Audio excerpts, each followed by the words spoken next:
monsieur René Picard, qui va nous parler de droit constitutionnel.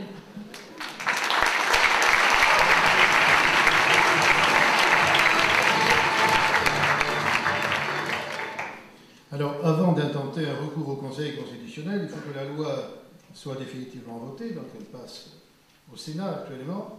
Et alors, voilà, on parle beaucoup du Code civil, touche pas à mon Code civil. Voilà un vrai Code civil, pour ceux qui ne sont pas juristes, vous voyez. Et il y a énormément de pages et de chapitres et de titres consacrés au droit de la famille. Voilà le Code civil Taubira.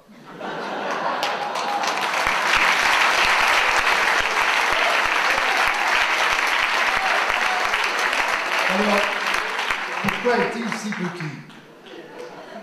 Parce qu'il contient, en principe, les droits de l'enfant. Et si vous l'ouvrez, rien n'est imprimé. Voilà les droits de l'enfant dans le Code civil, version Taubira.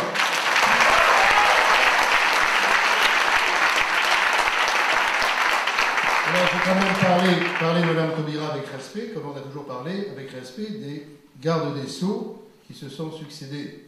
Mais c'est nous qui allons être le garde des Sceaux de la famille, parce qu'on ne peut plus compter sur le garde des Sceaux. Il y en avait une qui a été très bien, c'était Mme Guigou.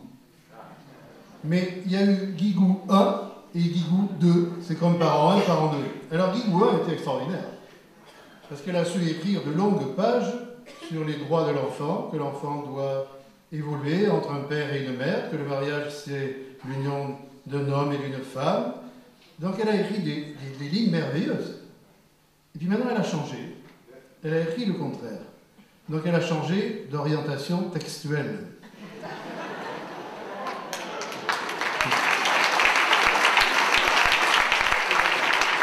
Alors, comme il n'y a que les imbéciles qui ne changent pas d'avis, on peut espérer que Mme Taubira changera d'avis à son tour et reviendra à Guigou 1.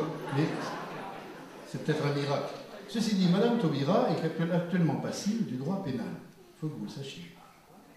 Et oui, je crois que c'est l'article 722, alinéa 1 et 2, à savoir que la GPA est interdite dans la législation française. Or, Mme Taubira, elle est porteuse en elle-même d'un projet qu'elle veut mener à terme et conçu par le président de la République.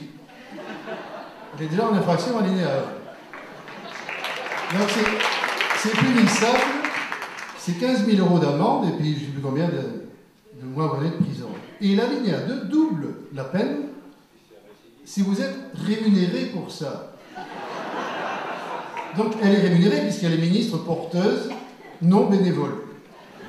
Donc vous voyez qu'on est quand même, on a un gouvernement quand même qui permet quelques inquiétudes et donc qui va nous permettre de faire un recours au Conseil constitutionnel. Alors c'est un peu compliqué parce que avant le Conseil constitutionnel, il y a le Conseil d'État qui s'est prononcé au mois d'octobre et qui a remis sa copie au gouvernement avant le Conseil des ministres n'entérine le projet de loi avant de passer au Parlement. Alors, le Conseil d'État a émis énormément de réserves concernant l'altérité sexuelle des parents et des époux, sur l'adoption également, mais le gouvernement n'a absolument pas tenu compte des observations du Conseil d'État. Et comme ces messieurs sont quand même des gens bien, parfois susceptibles, le Conseil constitutionnel, souvent, lorsqu'il annule une loi, la retoque, il prend les arguments du Conseil d'État, sur lequel le gouvernement est passé à pieds joints, ainsi que le Parlement. Donc moi j'ai mis d'énormes espoirs dans le Conseil constitutionnel. Pourquoi? D'abord, la loi Taubira, et c'est une remise en cause complète, on l'a vu dans les témoignages qui ont précédé, des valeurs fondamentales et qui fondent la République. Donc dans ces principes constitutionnels, déjà en 1792, je vous rassure, c'est très vite, il fait toujours référence au mari et à la femme, très souvent dans les textes. En 1792, on parle de la condition l'âge nubile, qui apparaît donc l'altérité sexuelle. C'était à l'époque 15 ans révolus pour les hommes et 13 ans pour les filles, donc en âge de procréer. Donc déjà, il y a l'altérité sexuelle. Mais il y a aussi les prohibitions entre parents naturels et également entre alliés, entre frères et sœurs, etc. Donc c'est bien l'altérité sexuelle qui est en jeu. En 1793, le gouvernement de la République précise déjà une définition du mariage, contrat par lequel l'homme et la femme s'engagent sous l'autorité de la loi, vivre ensemble, sous l'autorité de la loi et à élever les enfants qui peuvent naître de cette union. Et quand Macérès, ce grand juriste, qui a été un de ceux qui ont rédigé le Code civil, qui était un homosexuel notoire, eh bien, il a demandé à rectifier l'article pour ajouter le mot que les parents s'engageaient, le père et la mère, à nourrir les enfants aussi. Donc, vous voyez que cette altérité sexuelle est déjà reconnue dès le début de la République. En 1884, lors de le rétablissement du divorce, il y a l'adultère qui vient comme cause du divorce. Adultère, ça veut bien dire altérité aussi.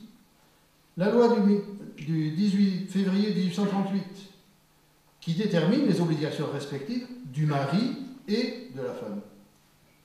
La loi du 12 juillet 1907 précise la constitution des époux, précise les obligations des époux dans les rapports respectifs du mari et de la femme. Le Code civil, le fameux Code civil de 1804, ne donne pas de définition du mariage, mais elle est tellement évidente qu'on n'a pas donné de définition. Mais l'officier d'état civil devant lequel les futurs époux se présentent, eh bien l'officier d'état civil demande à chaque partie, l'une après l'autre, si elles veulent se prendre pour mari et femme.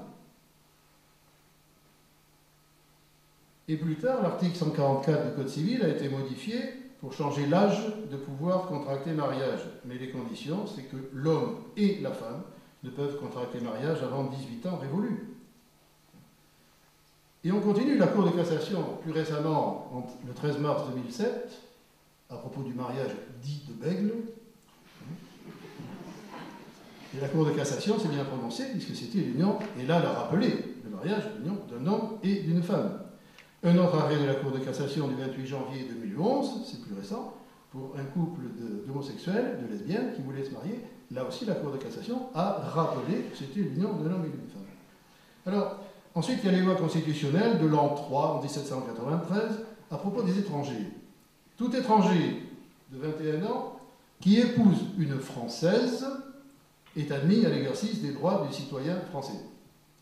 L'article 10, en 1795, dans la Constitution de l'an 3, précise aussi, au niveau de l'étranger, l'étranger devient citoyen français pourvu qu'il ait épousé une femme française. On ne peut pas être plus clair sur l'altérité.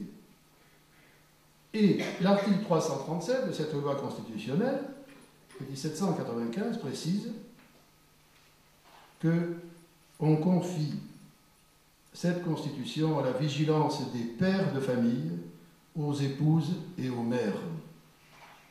Donc c'est déjà, tout ceci, si ce n'est pas fondamental au niveau de la République, l'altérité sexuelle, qu'est-ce que c'est? Il y a également dans les fondements de la République la protection de la famille dans la législation actuelle sur le mariage. La Constitution de 1946, dans son préambule, est là pour protéger la famille. L'alinéa 10 et 11 précise « La nation garantit à tous, notamment à l'enfant et à la mère, la protection de la santé et de la sécurité matérielle. » Cela vise donc la famille composée du père, de la mère et de l'enfant. Alors, vous voyez, Madame Guigou 1, 99, très bien. Ensuite, les lois sur la bioéthique, 1994, 2004, 2011.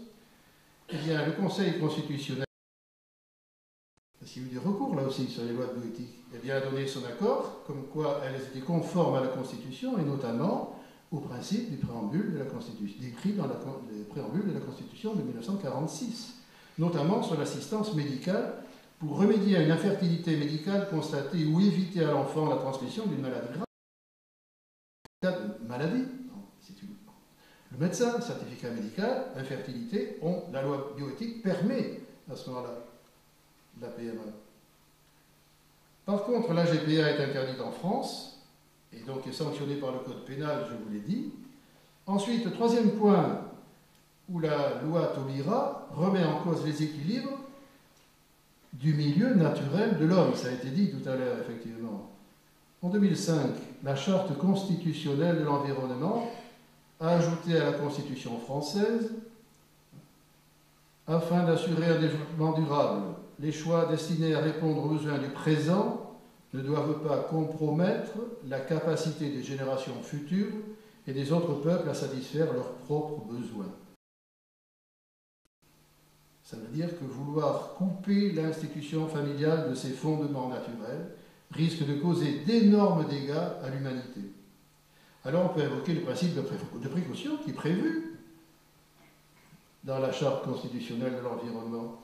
Eh bien, pourquoi, en s'appuyant sur le principe de précaution, reconnu par cette Charte, eh bien, trouve ici aussi à s'appliquer en matière d'expérience familiale.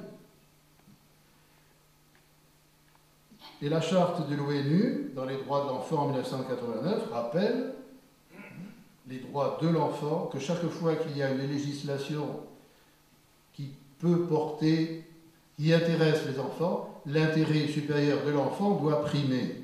À aucun moment, dans aucun paragraphe, aucun passage, dans la loi Taubira, il n'est question de l'intérêt supérieur de l'enfant. Si vous le trouvez, je vous invite à tous à réveillonner. Si vous le trouvez. Alors, ce qui va arriver, eh bien, c'est que le Conseil constitutionnel va être obligé de se pencher avec tous ces fondamentaux pour bien regarder. Alors, si le Conseil constitutionnel imaginait retoquer le projet, ce projet de loi qui a une Tchernobyl mentale, morale et juridique, il y a plus de 200 articles du Code civil qui vont changer. Mais il n'y a pas que le Code civil. Il y a le Code de la santé publique, il y a le Code des pensions civiles et militaires, il y a le Code de la sécurité sociale, il y a le Code du travail, etc., etc. Tous les codes qui vont être modifiés. Alors on ne dira plus le père et la mère, ou les époux, on dira les époux, on ne dira plus l'époux ou l'épouse, on dira les époux. On ne dira pas le père ou la mère, on dira les parents. Et alors si, dans un mariage de personnes du même sexe, s'il y en a un qui vient à décéder, l'autre sera conjoint survivant, quel que soit homme ou femme. Avant, on disait conjoint survivant pour l'épouse survivante ou le mari survivant. Donc le terme de veuf ou de veuve disparaît du Code civil au profit de conjoint survivant.